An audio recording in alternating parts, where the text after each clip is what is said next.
la foire de Kindia, la semaine de l'agriculture a tenu toutes ses promesses. Retour ce soir sur l'épisode final de ce rendez-vous dans la capitale des agrumes. Une zone difficile d'accès mais une population très accueillante. La commune rurale de Falesade accueille le Premier ministre et soutient le projet de développement du président Alpha Condé. À découvrir ce soir cette femme, elle est spécialisée dans la fabrication de vannes et de nattes. Elle évolue dans cette filière depuis plusieurs années. C'est plus une passion qu'un métier lucratif. Voilà pour les titres. Madame, monsieur, bonsoir et bienvenue dans ce journal qu'on ouvre par ces trois lois en provenance de l'Assemblée guinéenne.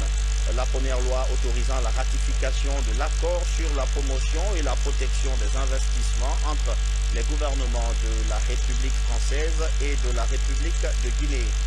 La deuxième loi autorisant la ratification de l'accord sur la promotion et la protection des investissements entre la République de Guinée et le Fonds de l'OPEP pour le développement international. Et cette troisième loi autorisant la ratification de la Convention cadre de coopération entre les États riverains des fleuves originaires du massif du Fouta Djallon. Trois lois signées par le président de séance Claude Korikondiano et le secrétaire de séance Elaja Dembo Silla. Consécutivement, il y a donc ces trois décrets. Le premier portant ratification de l'accord sur la promotion et la protection des investissements entre les gouvernements de la République française et la République de Guinée. Le deuxième décret portant ratification de l'accord sur la promotion et la protection des investissements entre la République de Guinée et le Fonds de l'OPEP pour le développement international. Et ce troisième décret portant ratification de la Convention cadre de coopération entre les États riverains des fleuves originaires du massif du Fouta Djallon.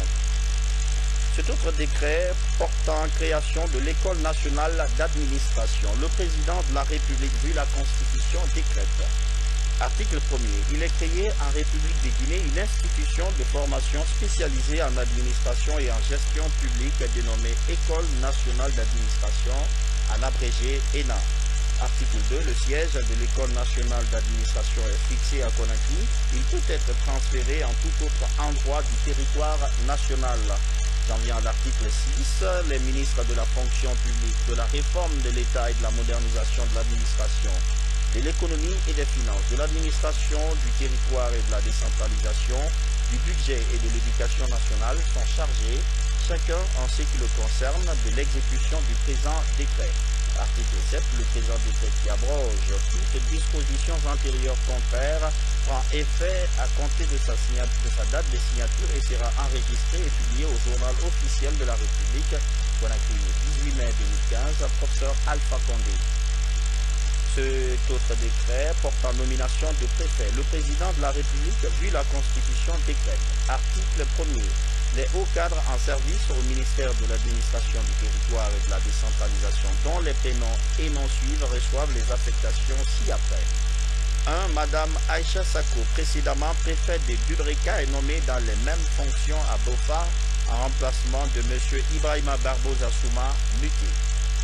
2. M. Ibrahima Barbosa Souma, précédemment préfet de Bofa, est nommé dans les mêmes fonctions à Dubreka. Article 2. Le présent décret qui prend effet à compter de sa date de signature sera enregistré et publié au journal officiel de la République de Conakry le 18 mai 2015, professeur Alpha Condé. La Banque mondiale et l'Assemblée guinéenne caressent l'idée de nouer des partenariats. Une rencontre vient de se tenir entre hauts responsables des deux institutions. Plusieurs sujets de développement étaient à l'ordre du jour. Un seul point avec Robert Sidibol. Pierre Kanté, représentant résident de la Banque mondiale en Guinée, et sa suite à l'Assemblée nationale. Au menu des échanges, le renforcement du partenariat entre les deux institutions. Autre question abordée au cours de cette rencontre, la relance de l'économie qui a été sérieusement affectée par l'épidémie d'Ebola. Le groupe de la Banque mondiale a organisé, lors des assemblées de printemps dernier, une réunion des donateurs, des partenaires techniques et financiers, en vue de sensibiliser le monde entier pour le financement des plans de relance des trois pays. Donc en plus de ces efforts, pour ce qui concerne spécifiquement la Guinée, Le groupe de la Banque mondiale est engagé à accompagner la mise en œuvre de ce plan. Il y a de cela près de 2 ans que la Guinée traverse une situation difficile à cause du virus Ebola. Nous apprécions beaucoup cette initiative parce que, en tant qu'élu du peuple, qu'est-ce qui nous préoccupe? C'est ceux qui peuvent nous aider à réaliser quelque chose pour la satisfaction de cette population. Et nous savons que les apports de la Banque mondiale sont vraiment appréciables. Leur appui, ça va nous amener à réaliser des projets qui seront à la satisfaction de la population. La Banque mondiale pourrait dès cette semaine débloquer 20 millions de dollars pour appuyer le système sanitaire guinéen, une aubaine pour la reconstruction d'un système de santé fortement éprouvé. Un salon du goût érigé à Kindia pendant la journée du paysan. Plusieurs coopératives agricoles se sont mises ensemble pour présenter des produits de toutes les diversités écologiques, de vrais délices goûtés et commentés par feu des camarades. Suivez. À côté du village agricole, le salon du goût accroche le regard. Ce stand met en valeur les saveurs des produits agricoles des 4 régions naturelles. Du riz de mangrove, le bora malais, bien étuvé, à l'igname très prisé en Haute-Guinée, en passant par le couscous appelé l'akiri, préparé à base du maïs, une spécialité des femmes des plateaux coutaniers. Ça et là, les mets proposés aux invités de la journée du paysan ressortent toutes les facettes de l'art culinaire guinéen. On découvre des variétés culinaires très riches de l'Est. Et quand Sénégalais aiment bien, tout comme les Guinéens aiment bien les Tchèques et les Sénégalais. Pour ces femmes, ce mini-salon de l'agriculture vise à saluer l'essor amorcé par le monde rural grâce à l'appui gouvernemental institutionnalisé depuis 4 ans. Ce salon du goût fait aussi le marketing de 2 variétés d'ananas fraîchement épluchées. La variété KM-Lys, produite à Mafereya, dans la préfecture de Forêt-Caria, et la baronne cultivée à Frigiagbé, dans la capitale des agrumes. On a remarqué que la baronne réussit mieux à Frigiagbé, compte tenu de son climat très humide, par rapport à la KM-Lys, qui est très résistante à la sécheresse, et ce qui vient aussi à Mafreya. Donc c'est à cause de ça que les 2 zones se sont spécialisées. Sinon, on retrouve les deux dans tous les 2 terroirs. Mais spécialement, on a vu que les gens de Mafreya sont plus fréquents avec la KM-Lys et ceux de Frigiagbé avec la baronne. Toujours au niveau de la filière fruitière, ces femmes se sont spécialisées dans la transformation, à l'image de ces mangues et ananas séchés. Une dynamique de diversification alimentaire que le président de la République, professeur Alpha Condé, compte soutenir pour booster le business de ces petites coopératives agricoles. On parle d'Ebola. Le sujet a été débattu dans la préfecture de l'Abbé. Le ministre des Transports s'est adressé aux populations locales. Il les a invités à garder le cap dans la lutte contre cette épidémie. Le ministre Aliou Diallo a également fait un exposé des grands chantiers de développement amorcés par le président Alpha Condé. Samara Togo. Le ministre des Transports à la rencontre des populations de l'Abbé. De Daralabé à Noussi, en passant par Djari et Kala, la mission échange avec les populations sur la prévention contre Ebola et la situation sociopolitique du pays. Aliou Diallo a ensuite présenté en filagramme les grands chantiers réalisés par le professeur Alpha Condé depuis son accession au pouvoir. Il invite tous les Guinéens à l'unité nationale. Les Guinéens doivent s'unir pour avancer parce que c'est l'union qui fait la force. Un seul doigt ne peut pas lever et prendre une pierre, ou même un seul caillou. Il faut l'union, c'est l'union qui fait la force. Donc j'ai pris à tous les Guinéens de s'unir pour accompagner ce gouvernement aussi vers le développement. L'émissaire du chef de l'État s'est dit satisfait de la volonté de ses populations à soutenir les actions du gouvernement. Face aux différentes préoccupations soulevées, il promet l'assistance du gouvernement à ces localités. Partout, les sages ont pris la parole. Pas seulement les sages, les vieilles dames aussi ont pris la parole. Les jeunes ont pris la parole. Et tous ont approuvé la pertinence de cette mission et le caractère essentiel du message qui leur a été livré. Tous ont reconnu que nous devons nous aimer, nous accepter pour trancher toutes les questions qui concernent la vie de ce pays. À quelques mois de la tenue des élections présidentielles, l'heure est à la révision des listes électorales ici à l'Abbé. Partout, des messages de paix et de préservation de l'unité nationale sont véhiculés pour un bon déroulement de ces scrutins. Après l'abbé Cancan, il y a longtemps que cette ville a pris une allure de fête en prélude au 2 octobre prochain. Mais il faut rester vigilant et éviter tout ce qui peut devenir trouble-fête, notamment Ebola. Le ministre des Travaux publics invite les citoyens du Nabaya à observer les mesures qu'il faut. Mikini Moussa Kamara, Mohamed Fa Kamara. À Cancan, outre les préparatifs du 57e anniversaire de l'indépendance, la lutte contre le virus Ebola est au centre des préoccupations. En tournée de sensibilisation à Cancan, le ministre des Travaux publics a rencontré respectivement la notabilité, les religieux, les autorités préfectorales et sanitaires pour non seulement saluer leur engagement, mais aussi les inviter à la vigilance. La riposte contre Ebola, suffisamment de conseils ont été donnés. Les autorités, les responsables à tous les niveaux ont pris des dispositions et ces mesures sont respectées à Cancan ici. Mais puisqu'il y a une déclaration que l'Organisation mondiale de la santé doit faire, alors c'est d'essayer de respecter toutes les mesures de préservation jusqu'à cette déclaration. Partout, les populations du Nabaya ont assuré de leur détermination à maintenir le cap à Cancan. Nous avons insuré avec insistance la déclaration des décès. La déclaration des décès, quelle que soit la façon, quelle que soit la maladie, aucun corps ne sera enterré si le docteur ne délivre pas un certificat de décès. Pour une fête anniversaire de l'indépendance en beauté, Cancan compte accompagner le gouvernement dans son combat contre Ebola. Une mission américaine vient de séjourner à Kindia. Il est question d'évaluer un projet de santé de la mère et de l'enfant, une démarche pour faire le point sur les activités déjà réalisées et celles en cours, notamment la formation de plusieurs agents sur les méthodes de lutte contre les infections. Mohamed Al-Fabaldi. À l'École nationale de la santé de Kindia, des étudiantes apprennent les techniques d'accouchement ou encore de la planification familiale. La théorie est liée à la pratique grâce aux équipements offerts par GH Piego avec l'appui de l'USAID. Ils sont formés et ils sont là pour former les élèves sages-femmes au labo de compétences. Vraiment quelque chose qui est très primordial. Parce qu'un élève qui ne passe pas au labo de compétences ne peut pas avoir une formation de qualité pour répondre aux critères d'une bonne sage-femme de qualité. Il faut avoir la théorie et la pratique ensemble. Bon, ça me rend beaucoup heureux parce qu'une fois je vois, on lit et puis on pratique, ça me donne beaucoup d'expérience. Avant l'étape de l'École nationale de Kindia, la mission s'est rendue à l'ENI où se tient la formation de 100 prestataires supplémentaires de santé de l'hôpital régional et des structures sanitaires de Kindia sur la prévention et le contrôle de l'infection. L'opération est accompagnée par l'USAID et l'OMS. Kindia, nous appuyons l'École nationale de la santé, particulièrement la filière sage-femme, pour améliorer la formation des sages-femmes en utilisant des méthodologies assez modernes, surtout basées sur l'utilisation des modèles anatomiques. Et avec le contexte de Ebola, on met une grande attention sur la formation en prévention et contrôle des infections. Ici, avec une équipe de Washington, on est ici pour constater les acquis sur le terrain, ici à Kindia,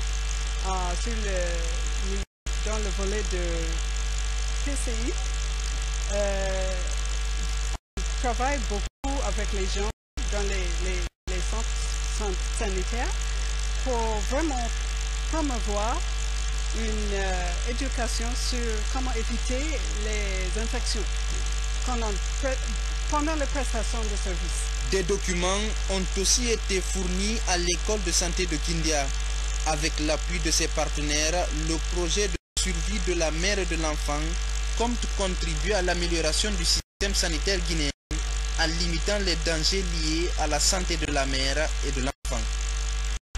Et en parlant de formation pratique sanitaire, on s'intéresse aussi à cette session à l'intention de plusieurs agents de cliniques et laboratoires, une sorte de remise à niveau pour une meilleure prise en charge des patients. L'initiative est financée par la coopération allemande. Explication, Adia Foucault. Ils sont 15 cliniciens et laborantins à prendre part à cette session de formation.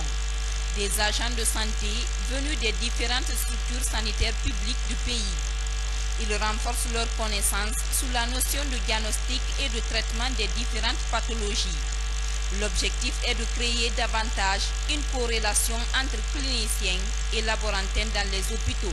Ce qui est important aussi, c'est la communication entre le laboratoire, alors les biologistes et le médecin pour qu'ils apprennent mieux encore à interpréter les résultats et à utiliser plus efficace les moyens de laboratoire.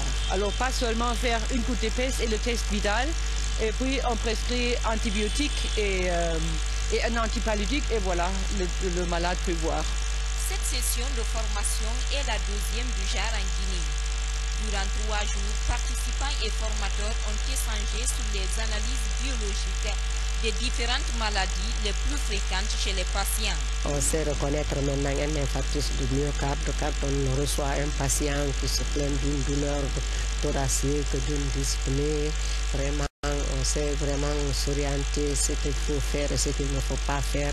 Ne pas confondre un infarctus, par exemple, à une épigastralgie. C'est une grande importance et pour cliniciens et pour personnel de laboratoire parce que ça relève la performance de nos activités dans l'intérêt des patients que nous recevons.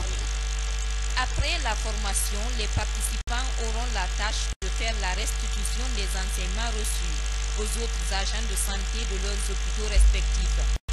Cela avant la 3e session de formation prévue en novembre 2016. Les centres sanitaires pour vraiment promouvoir une éducation sur comment éviter les infections pendant la prestation de services. Des documents ont aussi été fournis à l'école de santé de Kindia.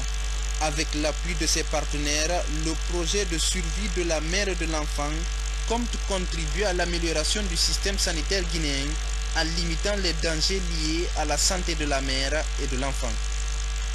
Et en parlant de formation pratique sanitaire, on s'intéresse aussi à cette session à l'intention de plusieurs agents de cliniques et laboratoires, une sorte de remise à niveau pour une meilleure prise en charge des patients. L'initiative est financée par la coopération allemande. Explication, Adia Foucault.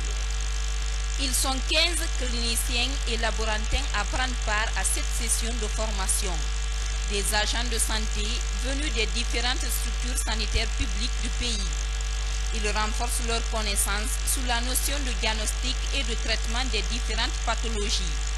L'objectif est de créer davantage une corrélation entre cliniciens et laborantins dans les hôpitaux.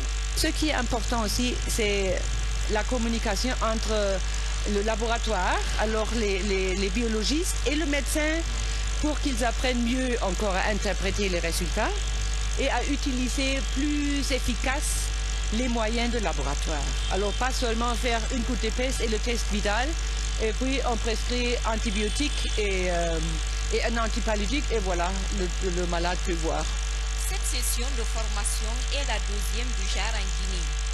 Durant 3 jours, participants et formateurs ont échangé sur les analyses biologiques des différentes maladies les plus fréquentes chez les patients. On sait reconnaître maintenant un infarctus du myocarde quand on reçoit un patient qui se plaint d'une douleur thoracique, d'une dyspnée.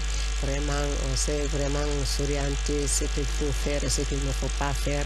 Ne pas confondre un infarctus, par exemple, à une épigastralgie. C'est une grande importance et pour cliniciens et pour personnel de laboratoire parce que ça relève la performance de nos activités dans l'intérêt des patients que nous recevons. Après la formation, les participants auront la tâche de faire la restitution des enseignements reçus aux autres agents de santé de leurs hôpitaux respectifs. Cela avant la 3e session de formation prévue en novembre 2016. Et on boucle ce dossier par les journées médicales. Elles visent à améliorer les prestations dans les espaces de santé. La bonne nouvelle, c'est que des médecins de Guinée, de plusieurs pays d'Afrique, mais aussi de France, se sont accordés sur des pistes d'éradication de la fièvre Ebola. Le point complet de ces journées avec Mohamed Fakama. Après 4 jours d'intenses travaux entre médecins français, africains et guinéens, les 6e journées médicales portées sur Ebola se sont achevées sur une note de satisfaction entre participants et animateurs. On a une petite partie de secourisme où les gens sont, les sapeurs-pompiers sont formés aussi. Et voilà, ça permet de faire le joint entre le médical et le concret. C'est-à-dire que quand on emmène des gens dans les services d'urgence à Conakry ou ailleurs d'ailleurs, ça permet d'avoir un contact étroit de la manière dont chacun travaille, et les sapeurs-pompiers et les médecins urgentistes de Guinée. Nous n'aurions pas eu le soutien du président Alpha Condé, nous n'aurions jamais pu réaliser cette journée médicale. Donc je tiens, Monsieur le Président, à vous adresser vraiment mes remerciements sincères et profonds et vous dire que je suis à vos côtés, aux côtés de la Guinée, aux côtés des Guinéens, autant en tant que consul qu'en tant que présidente de France-Guinée Coopération. Et maintenant, nous allons nous mettre au travail pour commencer à préparer nos 7e journées médicales. Plus de 60 animateurs ont présenté 140 communications, mais aussi des symposiums, des tables rondes, des expositions photos sur Ebola, Macenta et matériel sanitaire ont eu lieu au Palais du Peuple. Notre gouvernement apprécie fortement la tenue des journées médicales dont les acquis et les perspectives heureuses ne font plus l'ombre d'aucun doute. Ici montre tout le soutien et la priorité que nos chefs de l'État accordent à la santé pour une meilleure prise en charge des problèmes de santé de la population guinéenne. Le gouvernement guinéen est le premier satisfait des résultats de ces rencontres. Propose d'améliorer le budget national de la santé pour mieux appuyer ces journées médicales en Guinée. Une zone très enclavée en Guinée, c'est la commune rurale de Falessadé dans Dubreka, une zone agricole par excellence, difficile d'accès. Le Premier ministre y était pour écouter les doléances des citoyens, mais aussi leur soutien au programme de développement du président Alpha Condé. Reportage Ousmane Bangoura. Ce bac manuel est l'un des derniers aujourd'hui dans le pays qui continue à assurer la mobilité des personnes et de leurs biens. Ici, la traversée de ce bras de mer, long d'une centaine de mètres, est un véritable casse-tête pour les usagers. Cette mission d'État, conduite par le Premier ministre, chef du gouvernement, accompagné de la coordinatrice nationale du RPG Arc-en-Ciel, sillonne les différentes sous-préfectures de Dubreka. Ici, à Baroni-Falessadé, les populations sont venues de tous les districts pour écouter le message de paix de l'émissaire du chef de l'État. Professeur Alpha Condé café à gouvernement Nagamagoro. Anaga fala kese mugube ana womudu tifi masana Guinée gadi bal fe kuy kelita afuli magani ma ha gadi bal na womu seta fimfa ba wani Falessadé montali gbegbe nan numuma mais muga montarli kile findina ganna nan de nan yiki muga folo manana man muga barna tore batu nanam findi muga ye reso fera. Il est important que les délégations du président de la République sortent pour toucher du doigt les réalités de nos terroirs, connaître quel est le poids politique de chacune de nos circonscriptions administratives. Ça, c'est excessivement important. C'est pourquoi nous remercions le gouvernement, nous remercions le président de la République pour avoir eu cette belle initiative-là. Je suis sûr que les résultats qui vont être dégagés de ces visites pourront permettre au gouvernement et au président de la République de mettre en place des stratégies qui pourront nous mener là où nous voulons aller. Mobilisation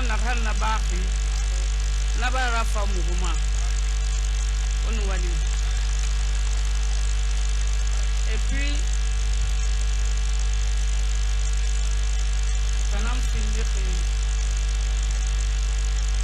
préfecture de Dubreka, Marraine Naogiri, remercier Mané.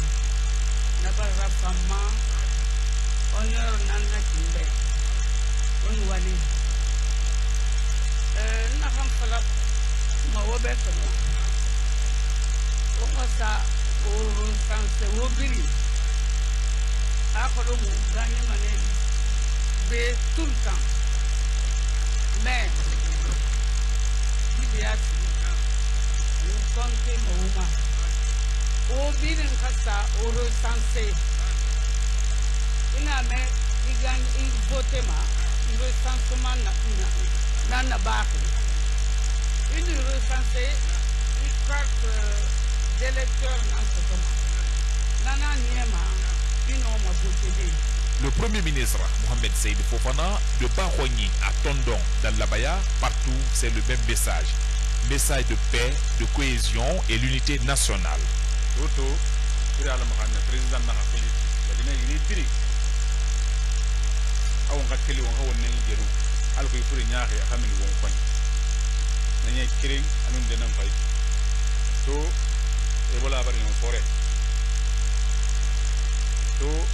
Ebola muna futa sono to ebola muna hoti gine sono anu fana umay la gine la de sayin ak ci kirin anu de nay ki mona programme ça urgence renforcée na se xambi to na den xay ki to ko ko ni for kariya anu du breka ebola ma bara kon sa wotamma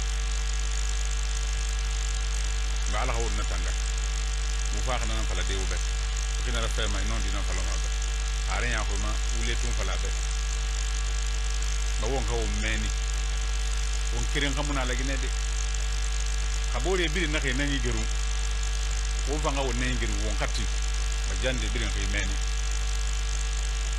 meni e bula mu ma ki fama fo tanti ya ki faha aba dang na lungu rapong kabinye kirin dangi e la makande mana itanan ka tan khani labtani imin manako kona khate khani sema fakadeni imami uma khawd lo khoto o nyama rasi o bela kharakha hal din alislam wonna toxi en yeso hala ikhasalina al muama gon ke musali so sali foram se bela khamara o may bas gine to o tande toro walin de baraba o nziya ka kamfarande ne fantora ne famasiri o tanga fa alhamdulillah ba kana wi ne tankunki ne dilo manyama ne yo nyama ke kenanu khansal menam fakamana Barsana fanto kako sabrira neta agine kilbi barde exam kun kinanto eli mahaler ler fu kilfe suri ma sofe de ya fakama kun kinanto to professeur afa hamde turki soni roin bo van halara yati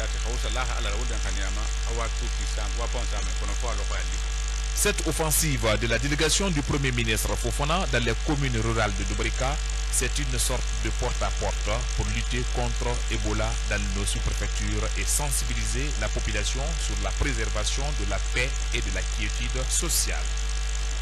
Comment devenir son propre patron?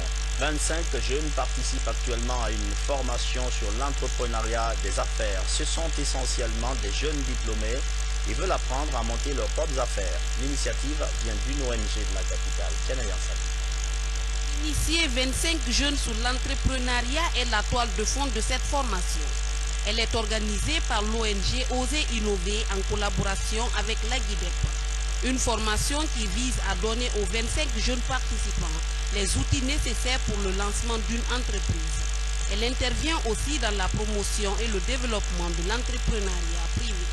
Le projet Agidep est un projet innovateur et notre comité de sélection a dit que l'impact de ce projet serait fort auprès des bénéficiaires, notamment des jeunes qui sont à la quête d'un emploi et qui auront la possibilité de monter leur propre affaire et de créer leur propre entreprise. Nous donnons la formation vraiment pour que les jeunes de la Guinée osent de faire quelque chose de nouveau, quelque chose de différent et d'être indépendants, de créer leur propre travail pour qu'ils puissent créer aussi le travail pour leurs pères, leurs amis et la communauté en général.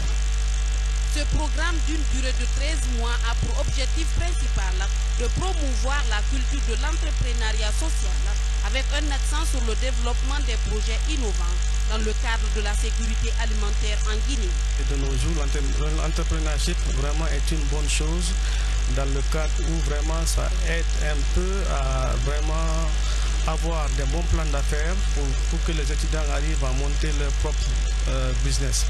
Donc je pense qu'aujourd'hui nous ne pouvons pas trouver l'emploi pour tous ces jeunes. Il est mieux vraiment de passer par ce genre de formation en les interpellant vraiment d'accorder tout le sérieux possible pour avoir vraiment les bases requises. Cette formation est d'une importance capitale car elle permettra à nous participants de créer, avec nos différentes initiatives qu'on a, de créer des entreprises d'œuvre sociale.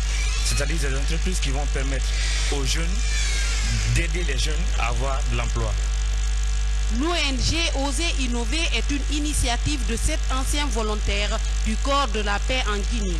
Son souci, aider les jeunes diplômés du pays à monter une affaire.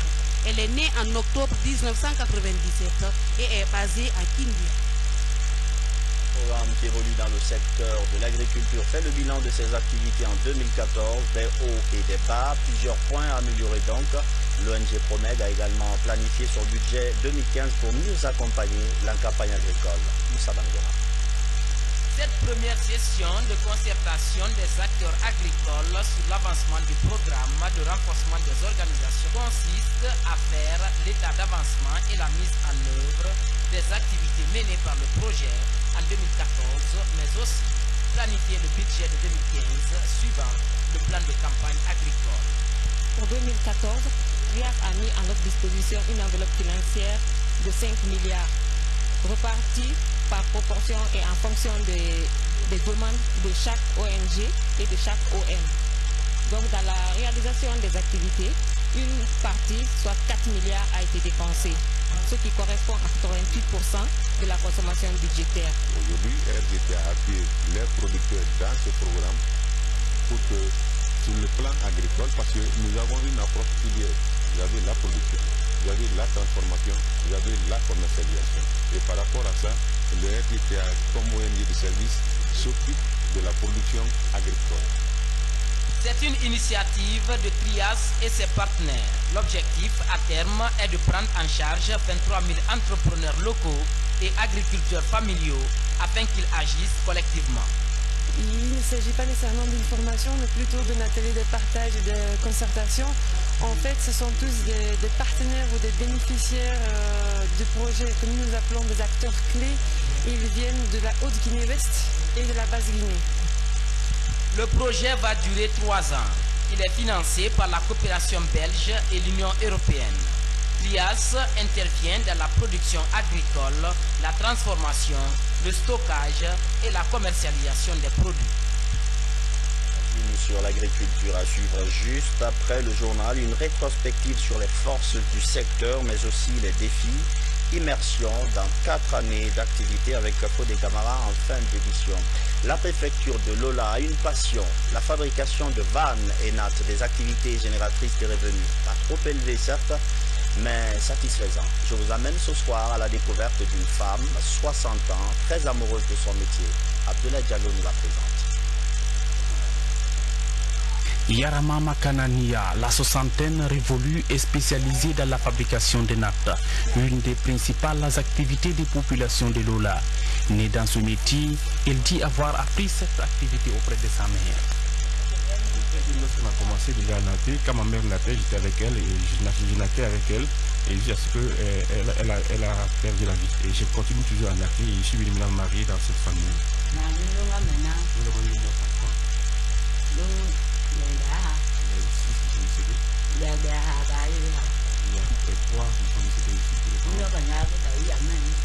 Souvent celui-là qui est là, c'est celui avec celui qui est bien, ils sont là mais je ne vais pas leur dire. Faute des moyens, Yarama ne peut fabriquer que 3 nattes par semaine. Au marché de Lola, l'unité est vendue à 45 000 francs guinéens. Malgré le faible revenu, elle reste très attachée à ce métier. Malheureusement, on n'achète pas ça dans l'immédiat, on achète ça sur les jeux de marché, c'est-à-dire on achète ça temporairement et ça me rend la vie difficile. Sinon, c'est mon travail de tous les jours. À côté de cette vieille, ces 2 petits-fils. En plus des nattes, ces jeunes se spécialisent dans la fabrication de vannes, un outil qui joue un rôle important dans l'épuvage des grains. C'est avec cette activité qu'ils subviennent à leurs besoins fondamentaux. Là, je suis là, c'est grâce à elle que je vis dans la vie, parce que je suis handicapé. C'est grâce à ça encore que j'ai pris quand même des parcelles, des sous-disques. L'évolution actuelle caractérisée surtout par les nouvelles technologies, cette activité est très peu connue. N'empêche que dans cette famille, elle est devenue une passion. conférence islamique sur une question d'actualité. Comment maintenir la paix en Guinée? Un imam qui officie à New York est actuellement en séjour à Conakry pour aborder cette problématique. La rencontre s'est tenue à l'université Obama. Kermama Rouba, Abdoulaye. La réconciliation et l'unité nationale étaient au centre de cette conférence islamique. Elle est initiée par la fondation Aboubakar Siddiqui pour l'action humanitaire et le développement. Le conférencier, l'imam de la grande mosquée Lukman à New York, a largement expliqué à ses fidèles l'importance de l'union et la paix. Une attitude que la religion musulmane impose à ses fidèles. Le message que j'ai véhiculé pour les fidèles, c'est faire tout pour s'unir. L'unité, sans l'unité, on ne peut rien faire. Donc avec l'unité, c'est la sécurité, c'est l'amour, c'est tout va bien si on est unis. C'est pour cela, depuis que je suis venu ici, ce que j'ai vu et ce que j'ai entendu avant de venir, j'ai vu la réalité ici. Voyant l'importance de ce thème débattu par ce conférencier, les hommes de paix présents à cette cérémonie ont appelé les acteurs politiques à privilégier la paix. Moi, en tant qu'un homme de la paix, je ne peux dire que vraiment ces genres de conférences doivent être multipliés dans tous les pays, dans toutes les régions, dans toutes les grandes villes, dans toutes les préfectures et sous-préfectures. Car les Guinéens, il faut qu'ils soient enseignés, renseignés, et non seulement pour ce que nous appelons tous les jours la paix n'est pas seulement l'affaire du gouvernement de la Guinée. La paix n'est pas seulement l'affaire des politiciens.